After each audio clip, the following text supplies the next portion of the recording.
सर्वसामान्यांच्या हक्काचा आवाज जागर जनस्थान।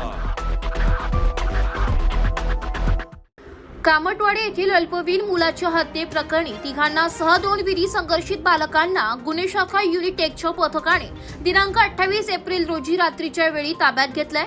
29 एप्रिल रोजी दुपारी 4:30 वाजता पोलिसांनी दिलेल्या अधिक माहितीनुसार कामटवाडी येथे 17 वर्ष अल्पवयीन मुलगा किरण चौरे याच्या डोक्यात दगड घालून त्याची हत्या करण्यात आली होती।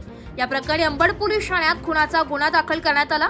मारेकरी 5 जण खून करून आसाराम बापू पूल गंगापूर येथे असल्याची गोपनीय माहिती गुन्हे शाखा युनिट 1च्या पथकाला मिळाली। वरिष्ठांच्या मार्गदर्शनाखाली सदर ठिकाणी सापळा रचून मोहन ज्ञानेश्वर वायचळे, राहुल राजू गडदे, साहिल पिंटू जाधव व त्यांच्यासोबत 2 विधी संघर्षित बालकांना पोलिसांनी ताब्यात घेतले। त्यांच्याकडे अधिक विचारपूस केली असता सराईत गुन्हेगार हर्षल पाटणकर याच्या सांगण्यावरून खून केल्याची त्यांनी कबुली दिली। पुढील तपासासाठी त्यांना अंबड पोलीस ठाण्याच्या ताब्यात देण्यात आले। जागर जनस्थान करिता प्रतिनिधी संदीप नवसे, नाशिक।